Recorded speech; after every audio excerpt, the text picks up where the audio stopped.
నమస్కారం city news కి స్వాగతం.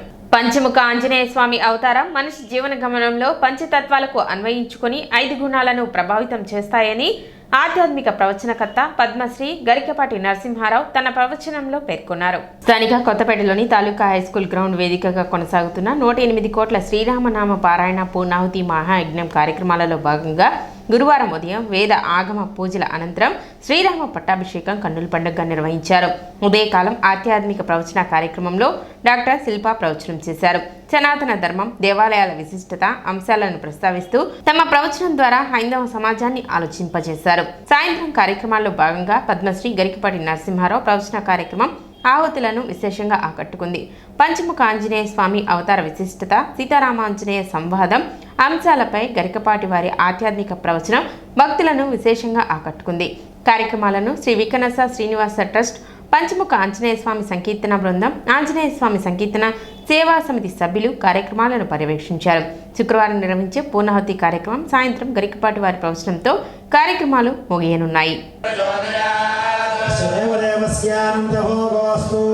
परिवार समेत रामचंद्र स्वामिनः राजा राष्ट्र ग्राम यजमानाचार्यार्चक पाचक परिचारक बुद्धिरस्तु गोब्राह्मणे प्रश्रयामि चामरैर्वेदयामि राजा रामचंद्र महाराज की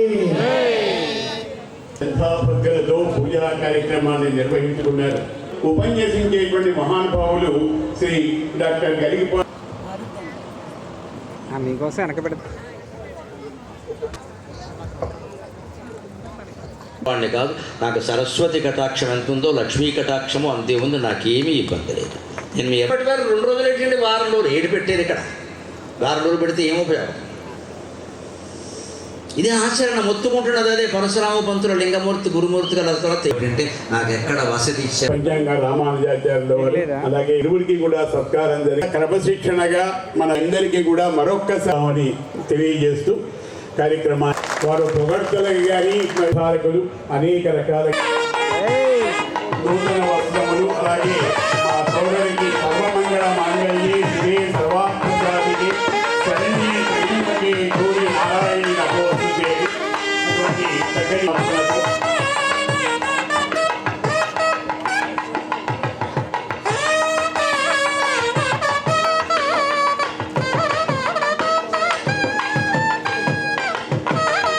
విజయ కటాక్షాన్ని పొందవలసిందిగా కోరుతున్నాం.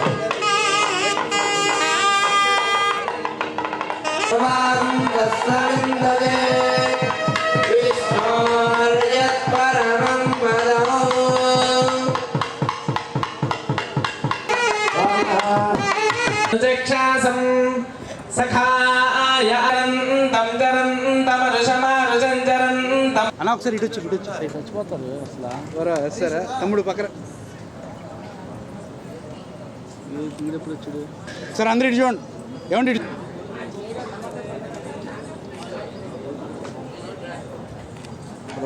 సార్ ఒకసారి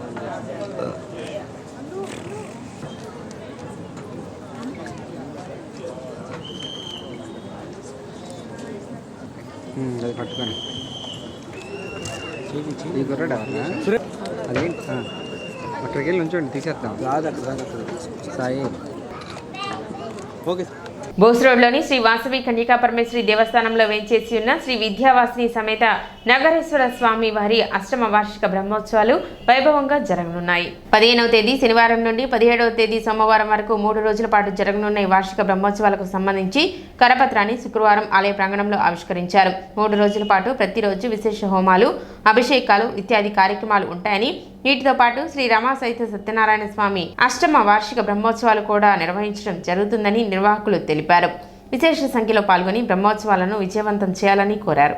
ఈ నెల 15, 16, 17 తేదీలు 15 శనివారం నుండి 17 సోమవారం 3 రోజుల పాటు తెనాలి పట్టణంలో బోస్ రోడ్లో వేచి ఉన్నటువంటి శ్రీ వాసవి కన్యకా పరమేశ్వరి దేవస్థానం ఆవరణలో ఉన్నటువంటి శ్రీ వింధ్యవాసిని సమేత నగరేశ్వర స్వామి అష్టమ వార్షిక బ్రహ్మోత్సవాలు అంగరంగ వైభవంగా జరపబోతున్నాం. అలానే మరి శ్రీ రమా సహిత సత్యనారాయణ స్వామి వారి యొక్క అష్టమ వార్షిక బ్రహ్మోత్సవాలు కూడా ఈ దేవస్థానంలో ఈ 15/3/25 శనివారం నుండి 17/3 సోమవారం వరకు 3 రోజులు కూడా స్వామివార్ల అమ్మవార్ల యొక్క బ్రహ్మోత్సవాలు జరుగుతాయి. కాబట్టి తెనాలి పట్టణ ప్రజలు అలానే భగవద్బంధువులు అందరూ కూడా ఈ 3 రోజుల కార్యక్రమాల్లో పాల్గొని చక్కగా స్వామివారి విశేష ఆశీస్సులు పొంది అట్లనే మరి వచ్చేసి తీర్థప్రసాదాలు స్వీకరించవలసిందిగా మరి కోరుతున్నాము. తెనాలి పట్టణం కోర్సు రోడ్లో వేయించేసినటువంటి శ్రీ వాసవి కన్యకా పరమేశ్వరి అమ్మవారి యొక్క దేవస్థానంలో కొలువుదీరినటువంటి శ్రీ వింధ్యవాసిని సమేత నగరేశ్వర స్వామి వారి యొక్క అష్టమ వార్షిక బ్రహ్మోత్సవములు ఈ నెల 15వ తారీఖున నుండి కూడా ప్రయాణిక దీక్షగా 3 రోజుల పాటు 17వ తారీఖు దాకా సోమవారం వరకు కూడా విశేషంగా ఈ యొక్క పూజా కార్యక్రమాలు జరగబోతూ ఉన్నాయి. మొదటి రోజున గవ్యాంత పూజలు, అలాగే అంకురార్పణ, అగ్ని ప్రతిష్టాపనాది కార్యక్రమాలు జరుగుతాయి. రెండవ రోజున విశేషమైనటువంటి శ్రీ వింధ్యవాసిని సమేత నగరేశ్వర స్వామి వారికి విశేషమైనటువంటి పంచామృత అభిషేకములు, విశేషమైనటువంటి హోమాది కార్యక్రమాలు జరుగుతాయి. అలాగే 17వ తారీఖున వాసవి అమ్మవారికి పంచామృత అభిషేకాది కార్యక్రమాలు, అలాగే శ్రీ వింధ్యవాసిని సమేత నగరేశ్వర స్వామి వారి యొక్క శాంతి కళ్యాణ మహోత్సవము, అలాగే పూర్ణావతి కార్యక్రమం కూడా జరుగుతుంది. మరి సాయంకాలం 6 గంటలకు విశేషంగా ఆ యొక్క వింధ్యవాసిని మీద నగరేశ్వర స్వామి వారిని రథోత్సవంగా పురవీధుల్లో స్వామివారు అమ్మవారు కూడా దేవేరులు ఇద్దరూ కూడా ఆ యొక్క పురవీధుల్లో ఊరేగింపుగా బయలుదేరి వస్తూ ఉంటారు. జనసేన పార్టీ 12వ ఆవిర్భావ దినోత్సవం సందర్భంగా తెనాలి ఆర్కే సెంటర్ నుండి పిఠాపురంకి కార్యకర్తలు తరలి వెళ్లారు. పార్టీ అధికారంలోకి వచ్చిన తర్వాత జరుగుతున్న మొదటి ఆవిర్భావ దినోత్సవం కావడంతో పార్టీ శ్రేణులు భారీ సంఖ్యలో తరలి వెళ్లారు. ఈ కార్యక్రమంలో చదలవాడ వేణు, శివ, వలి, పున్నారావు, వంశీ, రవి, గౌడ్, నాగు, బాలాజీ, వీరయ్య మరియు జనసేన కార్యకర్తలు తరలి వెళ్లారు.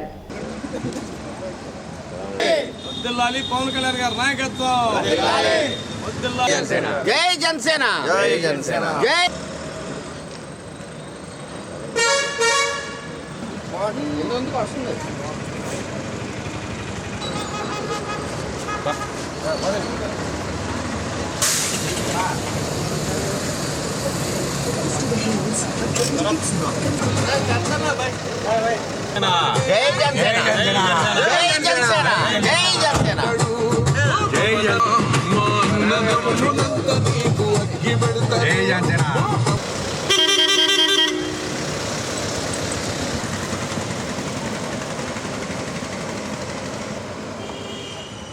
ఈరోజు జనసేన పార్టీ 12వ ఆవిర్భావ దినోత్సవం సందర్భంగా పిఠాపురంలో జరిగే కార్యక్రమానికి తెనాలి నుంచి మా ఆర్కే సెంటర్ సభ్యులు, మిగతా తెనాలిలో ఉన్న మా తోటి జన సైనికులు అందరం కలిసి పిఠాపురం బయలుదేరుతున్నాం.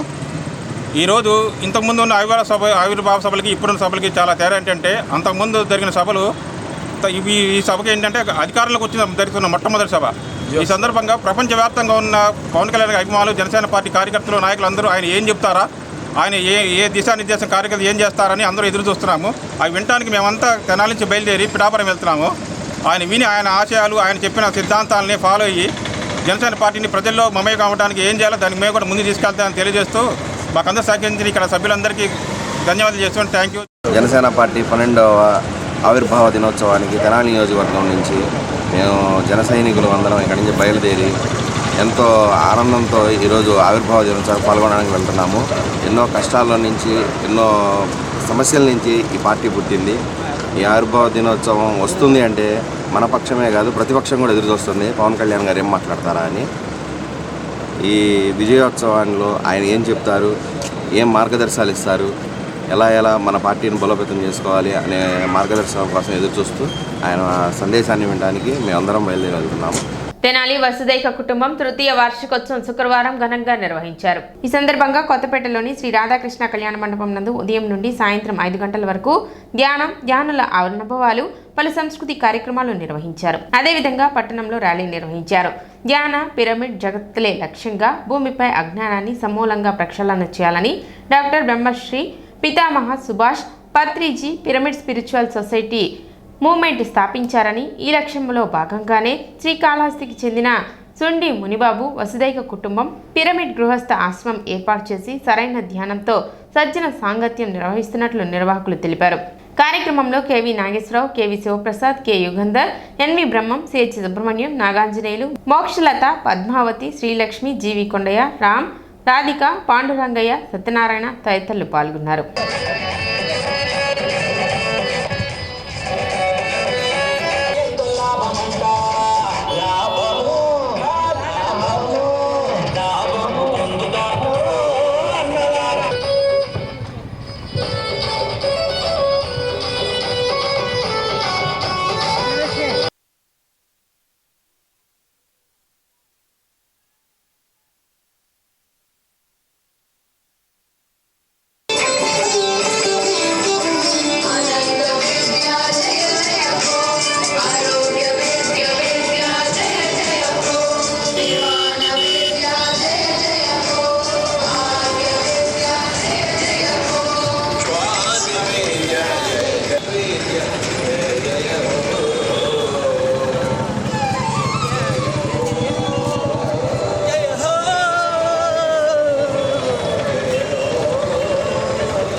జగద్గురు పితామహ బ్రహ్మశ్రీ సుభాష్ పత్రిజీ గారు అనంతమైన ఆత్మజ్ఞానం నుంచి భూమండలానికి ఎంతో జ్ఞానాన్ని దారగా పోశారు. ఈ భూమండలం ఉన్న అజ్ఞానాన్ని పారదోలడానికి భూమందికి దిగివచ్చిన బ్రహ్మశ్రీ సుభాష్ పత్రిజీ గారు చెప్పిన సందేశం అహింసో పరమో ధర్మ. బుద్ధ భగవానుడు ధర్మచక్రాన్ని స్థాపించారని చెప్పారు. మరి మనకి అహింసో పరమో ధర్మ, ప్రతి ఒక్కరూ శాకాహారులై జీవించాలి భూమి మీద. మన భారతదేశం అహింసా మార్గంలోంచి భూమండలానికి మన భారతదేశం స్వతంత్రం తెచ్చుకునేది అహింసా మార్గం నుంచి. అహింసా మార్గంలో వచ్చిన భారతదేశంలో మనం హింసతో కూడి ఉండకూడదు. గాంధీజీ గారి ఆయన గాంధీ మహాత్మా ఏం చెప్పారు? అహింసో పరమో ధర్మ, సబ్కో సన్మతి దే భగవాన్. సత్యంతో కూడిన మతి అందరికీ కావాలని కోరుకున్నారు. కాబట్టి మనమందరం సత్యంలో జీవించాలి. శ్రీ శివలింగేశ్వర స్వామి భక్త బృందం సేవా సమితి నిస్సహాయ మృతదేహాలకు అందిస్తున్న సేవలు అందరికీ ఆదర్శంగా నిలుస్తాయి. పట్టణ నాజరపేట శంకావారి కోట్ల బజార్లో నూతలపాటి సుబ్రహ్మణ్యం అనే 74 ఏళ్ల వృద్ధుడు కొన్నాళ్లుగా ఒంటరిగా అద్దెకు ఉంటున్నాడు. ఈ క్రమంలో కొద్ది రోజులు అతను బయట కనపడకపోవడం, ఇంటి నుండి దుర్వాసన రావడంతో చుట్టుపక్కల వారు 1 టౌన్ పోలీసులకు సమాచారం అందించడంతో సంఘటనా స్థలానికి చేరుకున్న ఎస్ఐ సుబ్బారావు ఇంటి లోపలికి వెళ్లి పరిశీలించగా బాత్రూమ్ డోర్ వేసుకుని సుబ్రహ్మణ్యం మృతి చెంది ఉండటాన్ని గమనించారు. ఇంటిని పరిశీలించగా అతను పురావస్తు శాఖలో పనిచేసి రిటైర్ అయ్యారని, ఆధార్ కార్డులో నెల్లూరు వాసిగా చిరునామా ఉందని ఎస్ఐ సుబ్బారావు తెలిపారు. మృతునికి ఎవరూ లేకపోవడంతో ఎస్ఐ సుబ్బారావు శ్రీ శివలింగేశ్వర స్వామి భక్త బృందం సేవా సమితి అధ్యక్షులు కుర్రా శ్రీనుని సంప్రదించగా తక్షణమే స్పందించి మృతదేహాన్ని తెనాలి జిల్లా ప్రభుత్వ వైద్యశాల మాచురికి తరలించారు. ఈ సందర్భంగా శ్రీ శివలింగేశ్వర స్వామి భక్త బృందం సేవా సమితి చేస్తున్న సేవలను పలువురు అభినందించారు. కార్యక్రమంలో తిరుమలశెట్టి శ్రీనివాసరావు, అక్కల రమేష్, పోతురాజు, శివప్రసాద్ సేవా సమితి సభ్యులు పాల్గొన్నారు. 13వ తారీఖు సాయంత్రము మనకు 112 కాల్ వచ్చింది. ఇక్కడ చుట్టుపక్కల కృష్ణమూర్తి గారిని కాల్ చేశారు. పైన ఒక అతను ఎవరో చనిపోయి ఉన్నాడు సార్, వాసన వస్తుందని. దాని మీద మేము రాత్రి వచ్చేసి ఇక్కడ చూస్తే ఆ లోపల లాక్ అన్ని తాళాలు వేసుకున్నారు. బాత్రూంలో చనిపోయి ఉన్నాడు ఆయన. రిటైర్డ్ ఎంప్లాయ్ ఆయన, వయసు సుమారుగా 74 సంవత్సరాలు ఉంటాయి. ఈరోజు ఉదయము శివలింగేశ్వర స్వామి వాళ్ళ ట్రస్టు మన కుర్రా శ్రీను గారు వాళ్ళ బృందంతో వచ్చేసి వాళ్ళ సహాయంతో బాడీని మార్చురీకి పంపిస్తూ ఉన్నాం. తర్వాత మా అధికారులు చెప్పుకొని ఫర్దర్గా చర్య తీసుకుంటాం దీనిపైన. ఇది నాజరపేటలో శంకవారి కొట్ల బజార్లో జరిగింది. ఇది మొత్తం 5 నెలల నుంచి ఇక్కడ రెంట్కి తీసుకొని అక్కడే ఉంటున్నాడు. మాకు తెలిసిన ప్రాథమిక సమాచారం మీద ఇతను ఫ్యామిలీతో డైవర్ట్ అయ్యి సింగిల్గా ఉంటున్నాడని తెలిసింది. రాత్రి 10 గంటల టైంలో 1 టౌన్ ఎస్ఐ గారు ఫోన్ ద్వారా తెలిపారండి. నాదర్పేటలో శంకావారి వీధి నందు 2వ అంతస్తులో ఒక అతను సుమారుగా ఒక 74 ఏళ్ల వయసు గల నూతలపాటి సుబ్రహ్మణ్యం గారు అనే అతను చనిపోయినట్టుగా మరి పోలీసు వారికి ఇంటిమేషన్ తెలిసింది. మరి అతనికి వాళ్ళు విచారించినాక అతనికి ఎవరు లేనందువలన దరిదాపులుగా 4-5 రోజులు అయిపోయింది. కొన్ని వేల పురుగులు అతని బాడీ నిండా కూడా పట్టుకొని ఉన్నాయి. మరి అటువంటి బాడీని సేవ చేయడానికి వచ్చిన మరి గుంటూరు నుంచి వచ్చాడు మరి అమ్మాశ్రమం నుంచి మరి రమేష్ గారు, అలాగే ప్రసాద్, మరి పోతురాజు, మరి అది వీళ్ళందరూ సహాయ సహకారంతో ఈ రోజున మరి ఆ అంతస్తు నుంచి ఆ బాడీని దింపడం అనేది మరి చేయడం జరిగింది. ముఖ్యంగా మేము ఈ సేవలని చేయడానికి మా ఆశీస్సులు రావడానికి కారణం స్వామి జ్ఞానప్రసన్న గారు ఇచ్చే ఆశీస్సుల ద్వారా మరి గుంటూరు పట్టణానికి చెందిన స్వామి జ్ఞానప్రసన్న గారు గత 7 సంవత్సరాల క్రితంగా ఇటువంటి పనులు సేవా కార్యక్రమాన్ని మమ్మల్ని చేయమని చెప్పేసి పిలుపునిచ్చారు. నాదరపేట అనుగోలు వారి వీధి శంకావారి కొట్ట సెంటర్లో ఒక ఇంట్లో ఒక డెడ్ బాడీ చనిపోయిందని ఇన్ఫర్మేషను పోలీసు వారి ద్వారా తెలిసింది. దాని మీద మేము కూడా రావడం జరిగింది. వాస్తవంగా 3 రోజులు 4 రోజులు అయి ఉంటుంది అసలు చనిపోయి. పురుగులు బట్టి చూడటానికి చాలా ఘోరంగా ఉంది బాడీ కూడా. మరి ఆ యొక్క బాడీని బయటికి తీసుకురావడానికి మన మిత్రుడు శివలింగ భక్త బృందం కుర్రా శ్రీను వారి మృత బృందం వచ్చి మరి ఆ బాడీని బయటికి తీసుకురావటం అంటే ఆ సేవ మామూలు సేవ కాదు. ఎందుకంటే పురుగులు బట్టి భయంకరంగా ఉంది.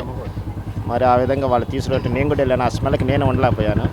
మరి ఆ విధంగా వాళ్ళు సేవ చేస్తూ ఆ బాడీని బయటికి తీసుకురావడం జరిగింది. తెనాలిలో వీధి కుక్కలు స్వైర విహారం చేసి పలువురిపై దాడికి దిగాయి. నాజర్పేటకు చెందిన బంగారం షాప్ యజమాని అప్పారావుపై షరాఫ్ బజార్లో వీధి కుక్కలు దాడి చేయగా అదే బజార్లోని శ్రీనివాసరావు అనే మరో వ్యక్తిపై వీధి కుక్కలు దాడి చేశాయి. తెనాలి ప్రభుత్వ ఆసుపత్రిలో బాధితులు చికిత్స పొందుతున్నారు.